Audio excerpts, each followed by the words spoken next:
up from a nap. Oh, here.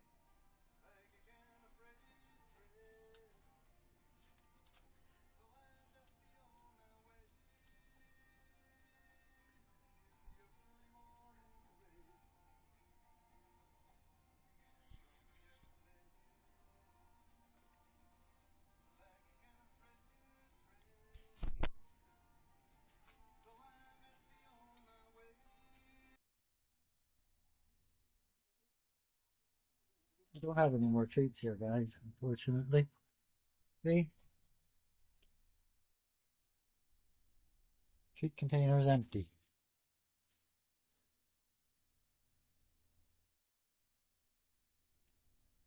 Okay, gotta get to it here. Alright, so yesterday I made a fantastic video. Thought I was making a fantastic video on creating these fabulous brackets for this power over Ethernet switch. See, it didn't, for some reason, it didn't come with the brackets. It was returned and we'll return it. Brackets. But anyway, I fabricated these little brackets here.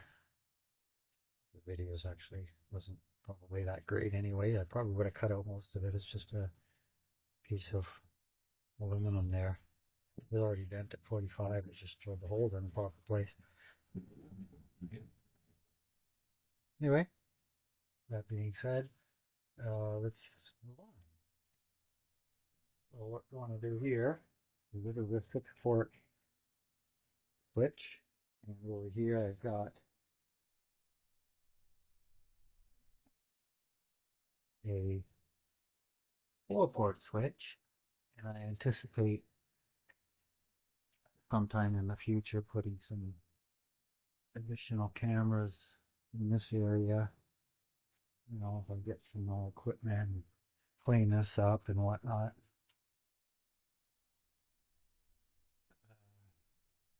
But I don't anticipate too many more here than what would fill up a 4-port switch. So I've got a few ports there. That device up there is actually not even a switch. It's just I tested it out. It's actually just a PoE expansion. So it uses the one PoE cable from the house, PoE in, and runs 3 devices off of it. So this green cable here is the PoE that goes into the basement of the house. This camera, this camera, and a computer are running off of the other 3 ports. So I could actually get one more camera off of that. And those devices are cheap. I think that was like $11 or something. And if they work, then fine. So in any event, over here, if I have a 4-port switch, be able to have obviously up to 4 PoE cameras across the workbench area. And that ought to be enough. So let's get on with swapping these switches out. Get a camera view of that. Don't anticipate it being super exciting. Do it anyway.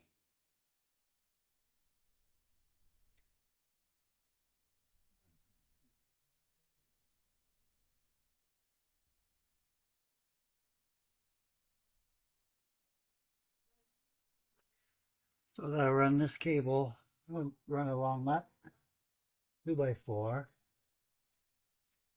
I'm gonna have to move my bear skulls for that.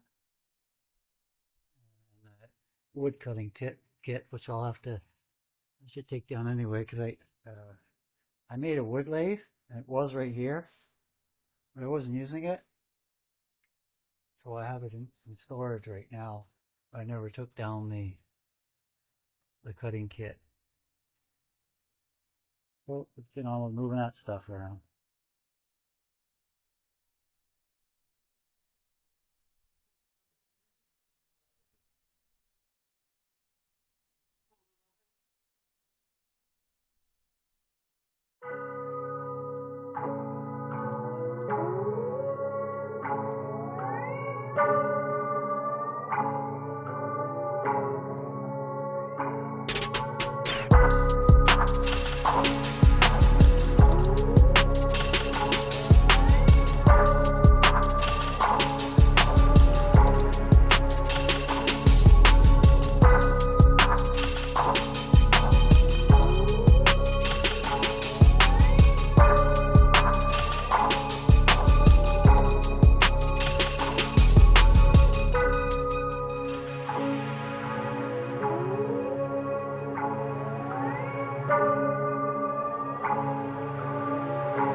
There's the power plug. It's not too dark to see that. That's the larger compressor plugged into one. TV's plugged into the other. No. Let me just get a sense before being able to plug it in. How long? Well, it's a short power cord.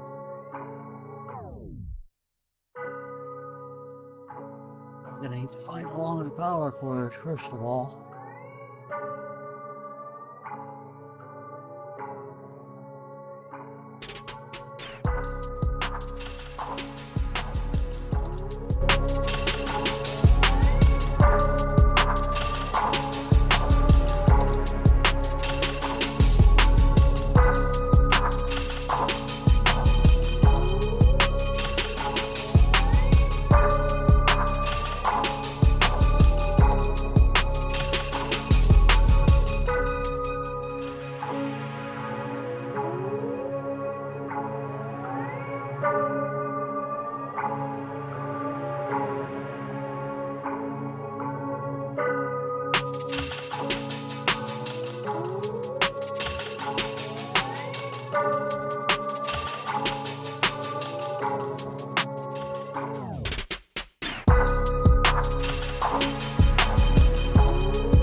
And the uplink is working, even though this cable at the other end is plugged into a Power over Ethernet port.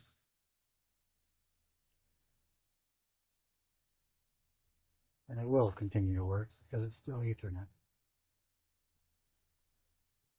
The wires where the power used.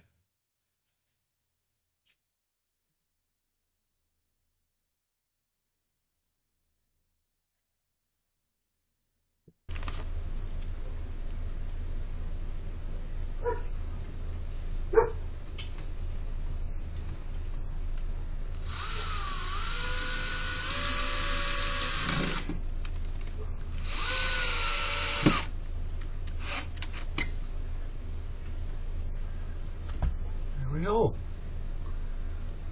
So our switch is installed.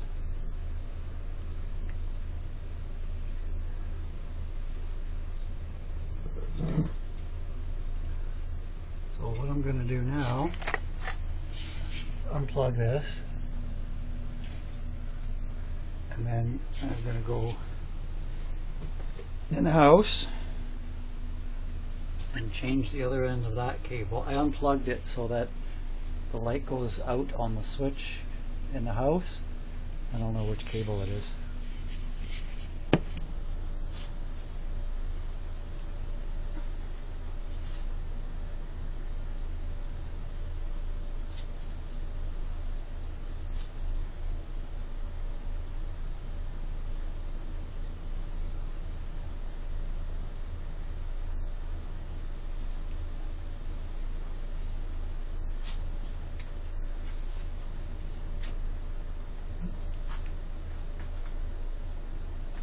And there you can see all the cameras.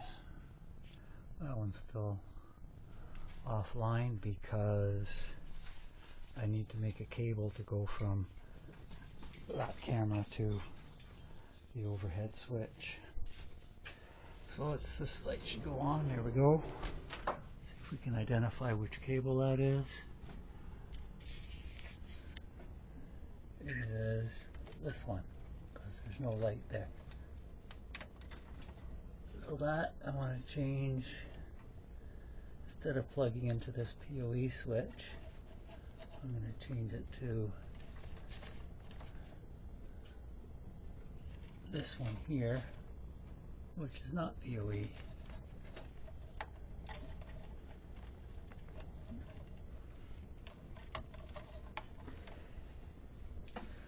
Hard to do with one hand.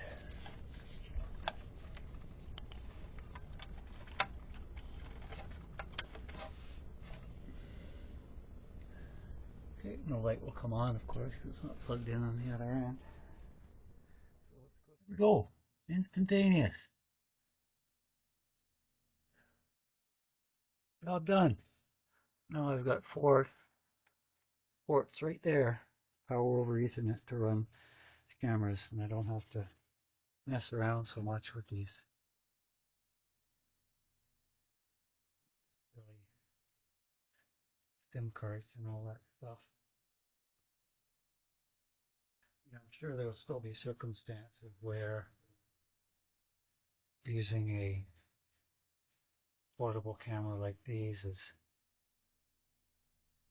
more effective.